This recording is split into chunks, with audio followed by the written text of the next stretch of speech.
Yo yo yo, c'est Ibélion. Vous êtes dans l'épisode 79 d'Ose écrire. Et aujourd'hui, un épisode très particulier dans lequel on part tout simplement du vademecum pour le cours de lettres philosophie en MPSI que le professeur que j'avais m'a donné la première fois que je l'ai vu. C'est plein de valeurs. Je vous laisse avec ça. Je vous souhaite une très bonne écoute et je vous dis à très vite.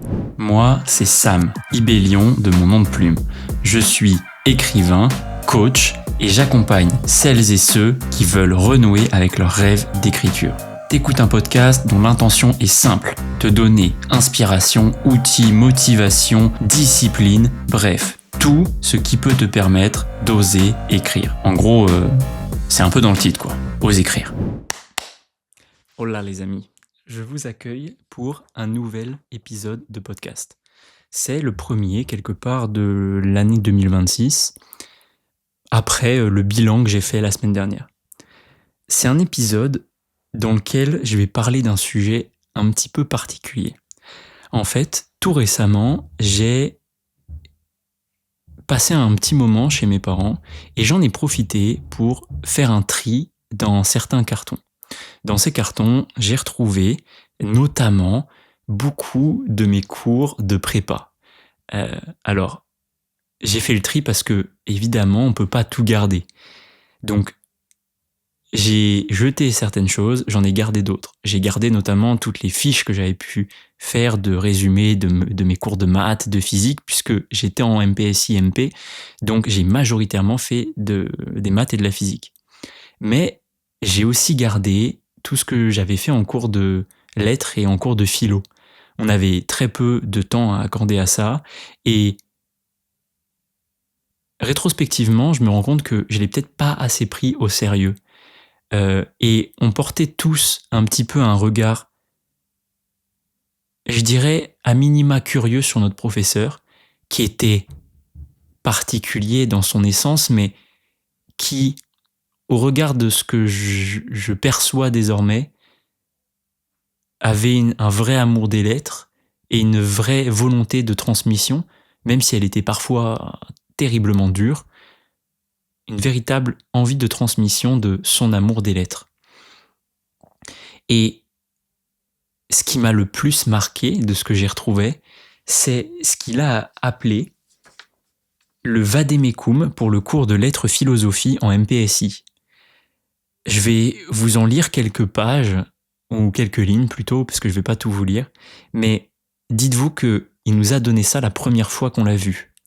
Ça vous donne une idée du personnage, mais surtout, quand je l'ai relu, je me suis rendu compte de tout ce que j'aurais dû peut-être comprendre à l'époque, de ce qu'il essayait de me dire. Et c'est pas facile quand on est dans une filière scientifique dans laquelle on t'accueille en te disant « vous êtes l'élite de la nation, vous allez devenir des techniciens, des ingénieurs qui formeront la fine fleur du fleuron industriel français », c'est difficile de prendre au sérieux les cours de lettres. C'est une erreur, bien évidemment. C'est peut-être une erreur que j'aurais mis un paquet de temps, à quasiment plus de 10 ans, à comprendre. Un peu moins que ça en vérité, mais en retombant sur son vademecum, qui nous a donné le premier jour où on l'a rencontré, et quelque part ça m'a fait énormément de bien. Alors, je vais vous lire quelques extraits, et je vais en parler après. Il y a surtout la phrase de la fin qui me marque et je me demande à quel point ça m'a marqué inconsciemment.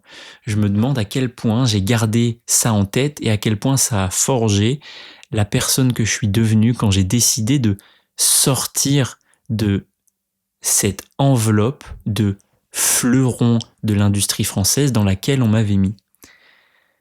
Bref, je suis infiniment reconnaissant à ce professeur, dont je ne vais pas nécessairement citer le nom, mais je suis infiniment reconnaissant de ce professeur parce que je pense qu'il m'a donné à l'époque quelque chose que je ne savais pas que j'avais besoin de recevoir, que j'ai accueilli peut-être avec 12 ans d'écart. J'ai fait le calcul dans ma tête, je suis rentré en prépa vers 18 ans, j'en ai 30 aujourd'hui, voilà.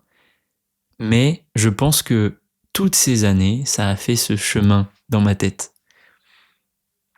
Et pour ça, merci.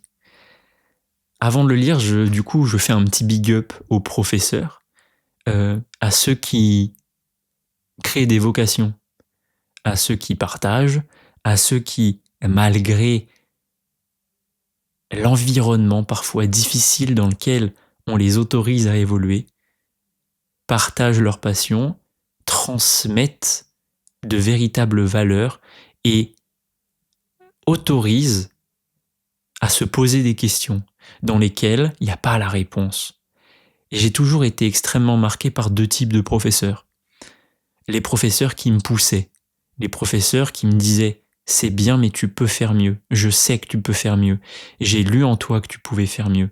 Je pense que c'est pour ça aussi aujourd'hui que j'accompagne des gens qui au début ont moins confiance en eux que moi j'ai confiance en eux. J'ai la sensation de voir en eux ce qu'ils sont capables de faire, ce qu'ils sont capables d'accomplir, le courage qu'ils portent. Et j'aime permettre aux gens de révéler ça et ces forces-là. Je pense que c'est ce premier type de professeur que j'ai profondément apprécié. Et en fait, c'est pas je pense, c'est les professeurs dont je me rappelle le plus, c'est ces professeurs-là. Et attention, je parle pas de professeurs qui te cassent, qui te mettent plus bas. Je te parle de professeurs qui notent tes forces et qui te disent que tu as ce qu'il faut en toi pour être encore meilleur. Malgré tous les défauts que tu peux avoir. Et les deuxièmes types de professeurs que j'ai particulièrement appréciés, c'est ceux qui laissent place à l'ouverture.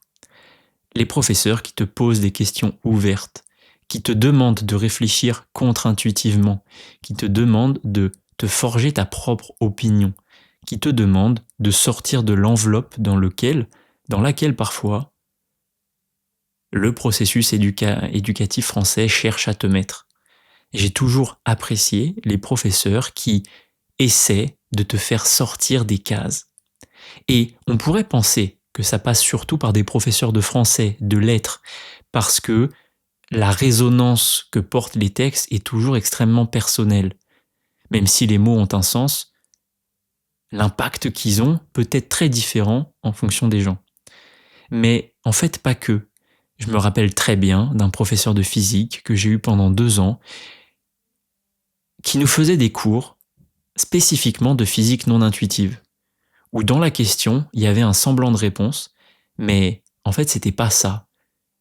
Il nous a appris que l'important, c'était pas d'avoir le bon résultat, c'était d'avoir le bon raisonnement. Il nous a appris à carrément écrire nos formules dans notre calculatrice. Pourquoi ? Parce que qu'on connaisse la formule, pour lui, ça avait peu de sens. Ce qu'il voulait qu'on comprenne, c'est quoi le sens du résultat ? C'est quoi la physique de cette formule ? Qu'est-ce qu'elle veut dire ? Ça te permet de comprendre le monde, ça te permet de rencontrer les autres, ça te permet de te rencontrer soi et de se construire. Voilà les 2 types de professeurs que j'ai particulièrement appréciés et envers qui je pense n'avoir jamais été suffisamment reconnaissant. Voilà, je pourrais les citer parce que là, en vous parlant, il y en a plein qui me viennent en tête, mais je me contenterai, comme ça, à la volée, de remercier ceux qui transmettent. Voilà. Cela étant dit, je vais vous lire le Vademecum, en tout cas les premières lignes du Vademecum pour le cours de lettres philosophie en MPSI du professeur que j'avais. L'objet de ces quelques pages est de vous donner quelques directions pour vous aider à progresser dans une discipline que vous ne connaissez pas en entrant en MPSI. Je vous engage vivement, le mot est en italique, à les lire d'ici notre premier cours car je vous demanderai votre opinion sur ces pages. Alors, erratum du coup, on a reçu ça avant de le voir pour la première fois, je trouve ça génial. Je vais vous lire seulement la première partie qui s'appelle « Partir de préjugés tenaces pour aboutir à une réalité très simple ». Pas en entier, mais au moins le premier paragraphe. Tout comme les littéraires ont souvent des préjugés contre les scientifiques, ceux-ci en ont aussi sur le compte de cela. Je ne me voile pas la face et j'en reprends quelques-uns afin que notre travail en commun parte sur les bases de la franchise et de la lucidité. La lecture est une chose ennuyeuse et punitive, alors que les loisirs, passant par les écrans sous toutes leurs formes, sont la bonne façon d'entrer dans la vie. Les notes sont subjectives en lettres de philosophie. La lecture, des manuels en vente chaque année sur le thème en vigueur suffit à faire illusion. La littérature et la philosophie ne servent à rien. Peu d'étudiants, à l'un, et parfois hélas ils nourrissent les quatre, des préjugés que j'ai énoncés. Je les reprends. Non, la lecture est la compagne de vos premières années de vie, et ce n'est pour les garçons qu'à l'adolescence qu'ils deviennent mal vus de lire. Pardon, je suis désolé, je reprends la phrase. Non, la lecture est la compagne de vos premières années de vie, et ce n'est pour les garçons qu'à l'adolescence qu'il devient mal vu de lire. On considère la lecture comme l'apanage des femmes. Je ne sais pas pour lequel des deux sexes cette déclaration est la plus désobligeante. Réputée plus sensible et plus tournée vers l'imagination. La quantité de situations variées, dans le temps et dans l'espace, la somme de réflexions sur la destinée des hommes en ce monde sont tellement grandes que la lecture ne provoque non seulement pas l'ennui, mais le sentiment de l'ivresse et de l'euphorie. Tant de chefs-d'œuvre qui nous parlent des êtres humains, de pensées que nous n'avons pas la capacité de formuler en raison de notre manque de profondeur et de temps pour analyser la vie, et si peu de temps pour faire ne serait-ce qu'un tour superficiel de ce qui existe en la matière. Je vous fais une parenthèse, mais vous voyez la complexité des phrases et la poésie qu'il manie dans ces mots. Je vous invite à peut-être réécouter en x0,5 pour comprendre l'entièreté du message. Ouvrir un livre de littérature et pratiquer le raisonnement philosophique sont des moyens d'approfondir notre compréhension de la réalité et d'en distinguer les contours, d'en accuser les lignes et d'en dessiner finement les traits. J'adore cette déconstruction qui fait de la lecture est ennuyeuse. J'adore le fait qu'il le rattache aussi peut-être à une construction sociale entre femmes et hommes. J'adore qu'il le déconstruise. Et je crois que ça a joué dans ma construction. Je crois que, inconsciemment, je me suis senti beaucoup plus appelé par les sciences pour cette raison aussi. Alors que j'étais un être profondément créatif et tout ce que je fais aujourd'hui atteste de ça.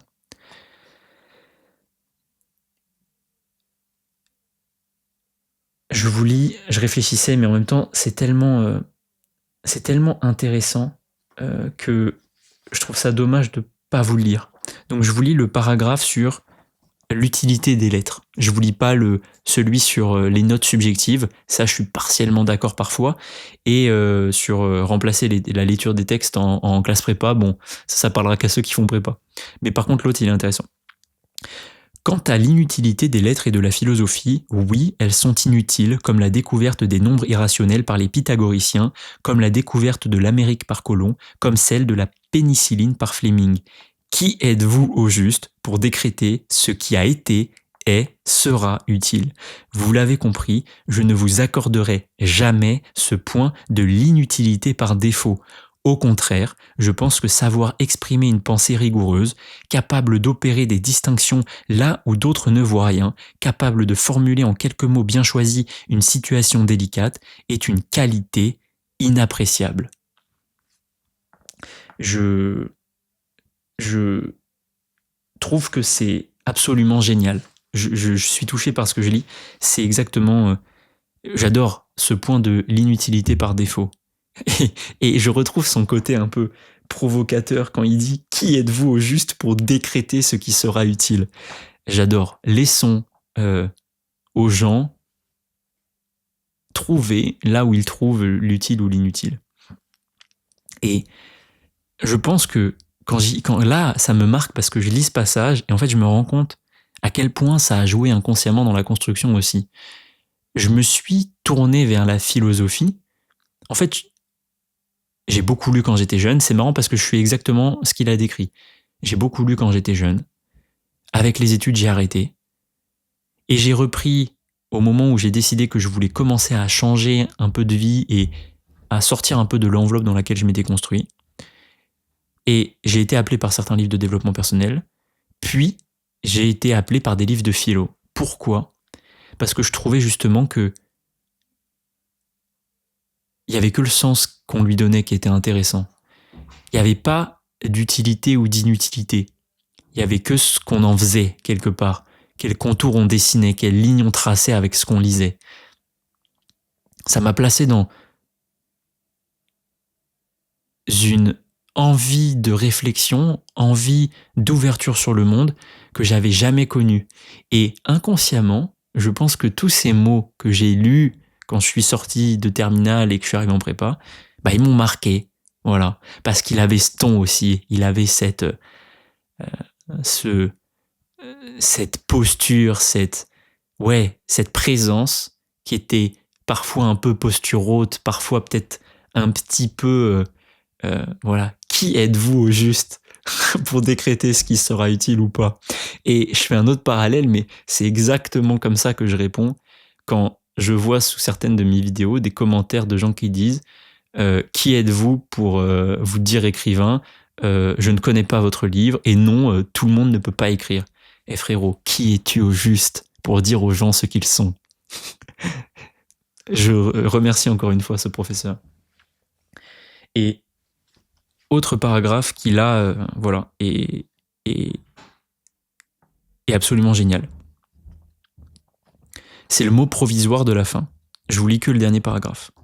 Votre niveau de départ est ce qu'il est, et je préfère bien sûr que ce niveau soit le plus haut possible. Cependant, l'essentiel n'est pas ce qui s'est passé auparavant, mais ce que vous comptez faire de vos 2 heures hebdomadaires et des textes que vous devez lire. Je serai évidemment là pour vous aider à progresser et corriger vos erreurs et vos lacunes. Attention, notez bien, il n'est pas honteux d'en avoir, mais il est honteux de ne rien faire pour activement s'améliorer. Et ce qui est dingue, c'est que je me rends compte que c'est exactement ce que je note en haut de ma fiche d'objectifs de l'année à chaque fois.